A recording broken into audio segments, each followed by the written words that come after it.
let's quit figuring out how to get people to answer the phone and let's figure out how to get the phone ringing. I just think writing a book about AI would be one of the worst mistakes someone could make because it would be irrelevant overnight. I feel like you are always on the cutting edge of our industry with whatever technology that you get into. I love the books that you write. You wrote, which is kind of strange to me. You wrote a book with Phil Jones or worked on a book with Phil Jones. And it's so funny because, Phil Jones is the first name on it. And then I think that you have to actually click more to see your name. Is that correct? That is correct. Yeah. Jimmy made sure his was second and mine was third. Yeah. And then you also did the conversion code, correct? Yeah. The conversion Which, code's my baby. yeah, And which is exactly actually what one to of my say for real favorites. estate agents. The book with Phil is ridiculously viral.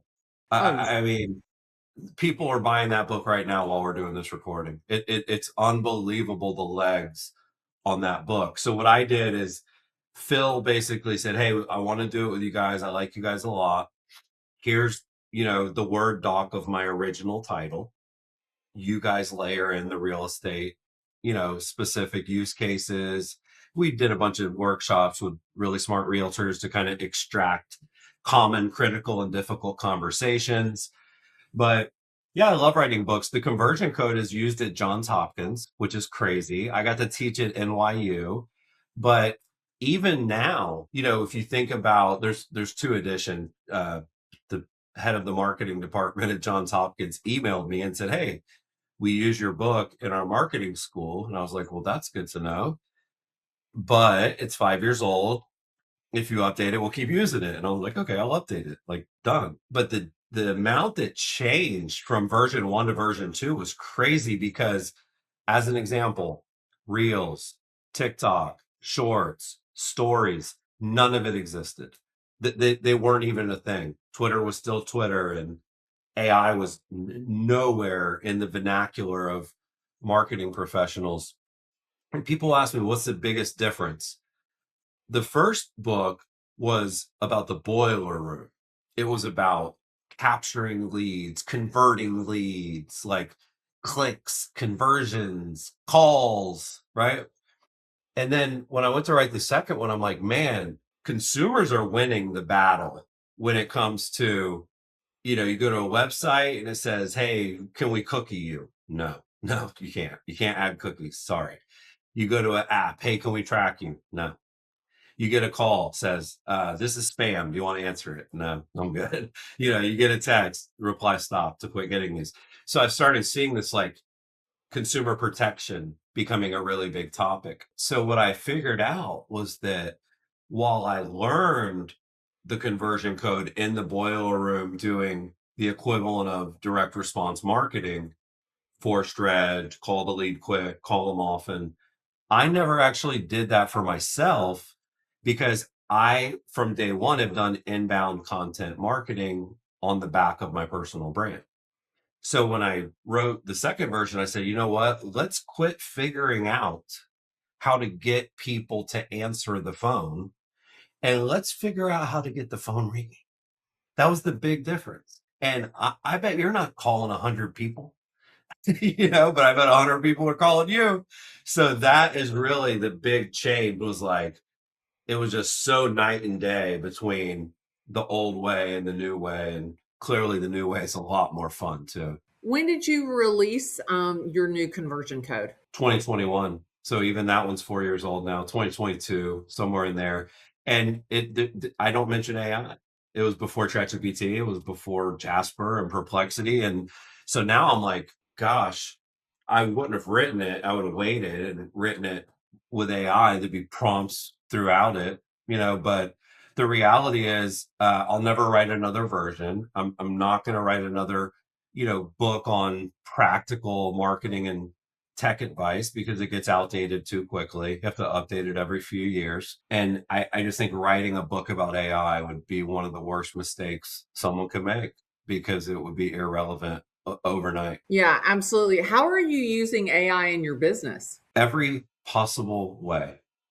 Uh, I have been able to scale the content and the quality of the content that I'm putting out. So you mentioned, you see my stuff on Instagram. Well, that's because I now use Claude. I have a Claude project. I have custom GPTs and chat GPT that help me with my newsletters. And I'm always trying and testing and learning new things. Like I'm crazy bullish on Higgsfield, which no one's using, Higgsfield.ai.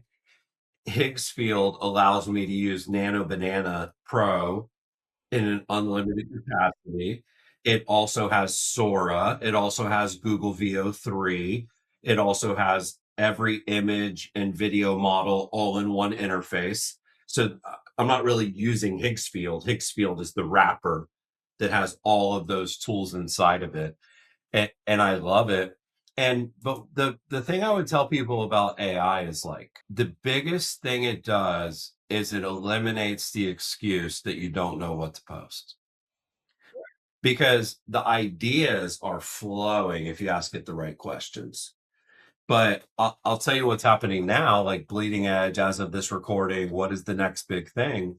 So I just started using this tool called Victor, Viktor, Victor.ai.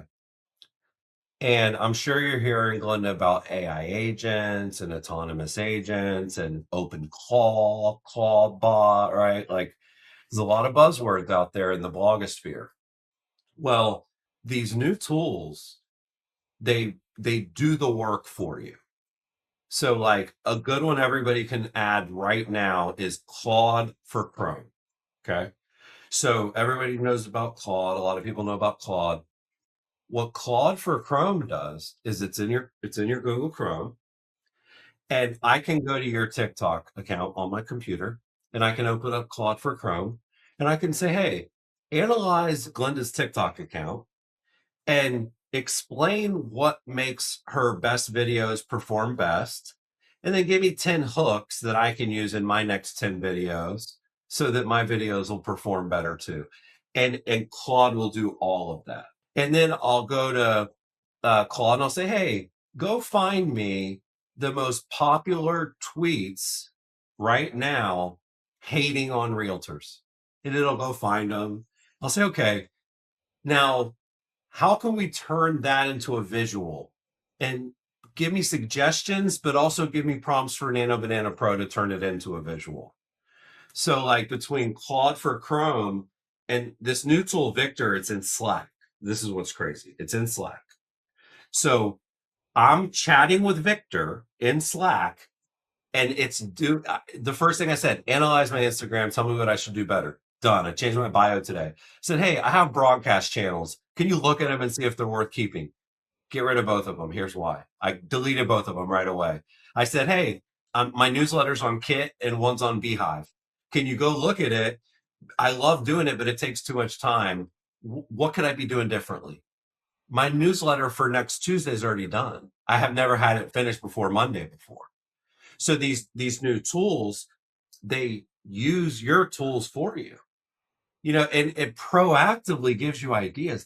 It said, "Chris, you've got a ton of webinar recordings in your Google Drive that you could easily turn into social media videos. Would you like me to go do that on a couple of them?" I'm like, "Yeah, I love that idea." So this thing, Open Call, was a watershed moment, but it's too geeky. Okay. And I understand if a realtor can do something or not, because I'm not a coder, not a developer. And so Open Call, you have to like go buy a Mac Mini and you have to run it through the terminal, which is like the old colon. Do you remember DOS, Microsoft DOS, like C:/? And it just goes over everybody's head, but everybody loves it. So these new tools like Victor are the power of what you're seeing people do there, which is go to work. Like you need to think of it like, what if you had 10 tabs open every morning, and the first thing you did is you told Claude for Chrome to do these 10 tasks, and then you work on your day. And then before you log off for the day, you say, "Hey, Victor, tomorrow morning, I don't want to have to come up with ideas for content. Can you just send me a list, check the internet tonight, and let me know what's trending overnight?" Sure, Chris. It'll be in your inbox at 7 a.m. So it is a revolutionary moment. And unfortunately, most people are not using this stuff to nearly the degree that they could be. They're using it for pretty much basic stuff. Let me give one free tool everybody can use immediately, though, no matter what their AI level, because a lot of what I just said did this. Not to you, but to people. Promptcowboy.ai. Okay. Promptcowboy.ai. It's a very simple tool. Instead of going to AI, instead of going to Gemini, instead of going to Claude, instead of going to, right? You go to promptcowboy.ai and you pretend you're prompting. Say, hey, I need to write a description for a listing. Go. All it does, it takes your basic prompt and it rewrites it as a perfect prompt. Oh, Yeah. oh my stars and stripes. And it's really, really good. So you know how, like, I know you know Jason Pantana, like when you hear about people, it's like, what's the situation and what's the goal and what's the tone and what's the output and what's the buyer persona. Nobody can remember that every time they do a prompt. So prompt cowboy, you just say, hey, I wanted to write an email to one of my favorite clients. I haven't talked to him in 3 years. Can you help me? And then it'll be like, boom. And then literally from there, you click open in chat, GPT, open in Claude. Oh my One of my God. favorite tools. Yeah, it's really good. That's so awesome. So Chris, I'm going to ask you a question. So, you know a lot about me, you know a lot about my content. Where do you think the holes or gaps are? Well, I I haven't consumed your new stuff that you're doing with estate media. So I want to make it clear that I don't want to misspeak and say long form is your gap, but that's what comes to mind is that long form is your gap. But I'm going to give you exactly what you should do. Take it with what you may. You are a star. People know you. Yeah, the lady didn't know about your social media, but most people do. So what I'd like you to do is I would like you to have a videographer go with you to your listing appointments and be a fly on the wall and capture it Netflix reality show style. And I want you to start a web series that looks like it should be on HGTV, Netflix, because you can do it with the quality of those shows without needing a contract from those networks. You need to create a reality show that is you doing your job, not touring, speaking, not coaching, not podcasting. Like, I want to go in the living room with Glenda and I want to see what those conversations are like. And it's a little awkward, obviously, and you have to preface it, but it's very simple. Hey, we're doing a documentary. They're following me to my appointments today. Do you mind if we put this little mic on? They'll stay out of the way. And then you just do what you normally would do. Do it at showings, do it at listing appointments, and I think it would be gold. And I I saw this with Grant Cardone. Grant Cardone did a reality show called Whatever It Takes. Nobody's ever seen it probably. But if you go to YouTube and put Grant Cardone, Whatever It Takes, he was tired of not being a star. He was big on social, but he wasn't famous, right? So he does whatever it takes. He did his own reality show. He brought in all these salespeople. It was like kind of like The Apprentice. Go, who can get the most money in the next hour? Like, but he filmed it as if it was going to be on Discovery Channel. And next thing you know, he's doing Undercover Billionaire. Next thing you know, he has an actual reality show.